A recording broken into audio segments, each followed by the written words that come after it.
Hello everyone, welcome to sqadia.com, and our today's lecture of ENT is acoustic neuroma.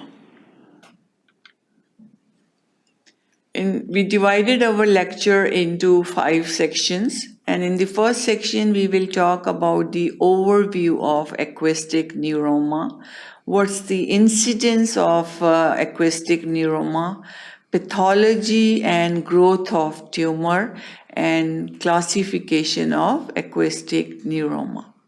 Then in the second section, we will talk about the clinical features of acoustic neuroma, cochleo-vestibular symptoms.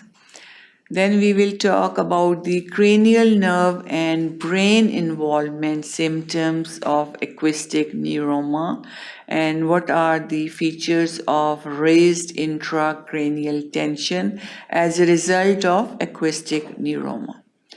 Then in the third section, we will talk about investigations performed to diagnose acoustic neuroma, in which we will talk about audiological tests, stapedial reflex decay test, and also vestibular and neurological tests.